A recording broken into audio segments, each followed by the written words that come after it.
Liu, hoje vou te contar sobre Susanoo no Mikoto, um dos deuses mais importantes da mitologia japonesa. Ele é o deus das tempestades e do mar, e irmão da deusa do sol, Amaterasu, e do deus da lua, Tsukuyumi.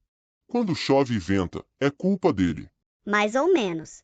Susanoo tem uma personalidade meio difícil. Ele foi expulso do céu depois de brigar com sua irmã Amaterasu. Então ele brigou com a irmã e foi morar na rua? Igual quando eu brigo com a minha e tenho que ficar no meu quarto. Sim, mas também fez coisas heróicas, como derrotar uma serpente gigante de 8 cabeças chamada Yamata no Orochi. Depois de derrotá-la, ele encontrou uma espada sagrada, chamada Kusanagi no Tsurugi, que se tornou uma das 3 insígnias imperiais do Japão. Ou seja, Susanoo é uma figura tanto destrutiva quanto criativa. Ao mesmo tempo em que é rebelde e brigão, também é um herói. Tipo aquele que morde e assopra depois? Exatamente. Agora, o legal é que Susanoo não é o único deus assim. Outras culturas também têm deuses que controlam o tempo e as tempestades. Por exemplo, na mitologia nórdica, existe o Thor, o deus do trovão, que controla os raios e as tempestades com seu martelo, o Mjolnir. É o mesmo que aparece nos Vingadores? Sim, Thor é super forte e adora lutar contra gigantes para proteger os deuses e os humanos.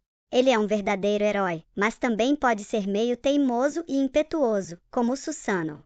Aliás, a relação conturbada de Thor com Loki, outro deus complexo, associado à trapaça, ao fogo e à magia, lembra bem a relação de Susanoo com seus irmãos. Isso é muito interessante, Goro.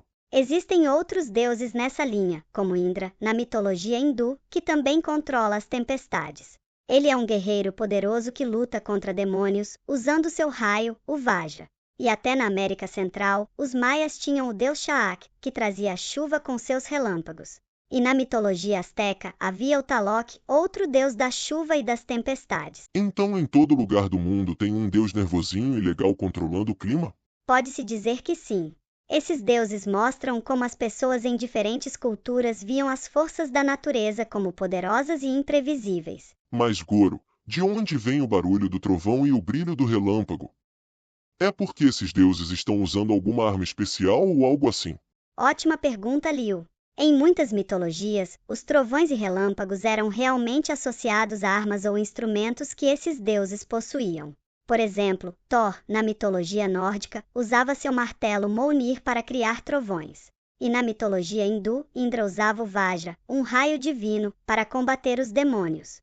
O brilho que se via no céu era a luz do Vajra, e o som do trovão era o impacto de sua força. Nossa, então o céu vira um campo de batalha. E o Susanoo? Ele também tinha alguma coisa que fazia esses barulhos e brilhos? Susanoo, como deus das tempestades, era associado ao trovão e ao relâmpago como manifestações de sua própria fúria. Ele não tinha um martelo como Thor, mas seu poder sobre as tempestades fazia com que o céu se enchesse de raios e trovões. Ah, então quando tem aquela tempestade com muito barulho e luz, é como se o Susanoo estivesse mostrando quem manda. Isso. As pessoas criavam essas histórias para explicar o que não entendiam. E mais do que isso, essas histórias ajudavam a dar sentido ao mundo. Se a chuva não vinha, elas achavam que precisavam agradar ao deus da chuva para que ele mandasse água para as plantações. Se uma tempestade chegava, era porque o deus do trovão estava zangado. Essas ideias ajudavam as pessoas a lidar com as coisas que estavam fora do controle delas. Eu acho que estou entendendo.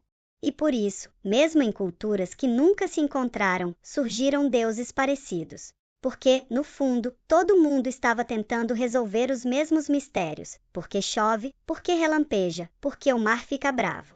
E essas divindades foram as formas que nossos ancestrais encontraram para explicar o mundo e viver melhor nele. Uau! Então deuses são tipo super-heróis universais que continuam existindo até hoje nas telas dos cinemas. Exato. Isso nos ajuda a entender não só o passado, mas também como todos nós em todas as partes do mundo somos mais parecidos do que pensamos.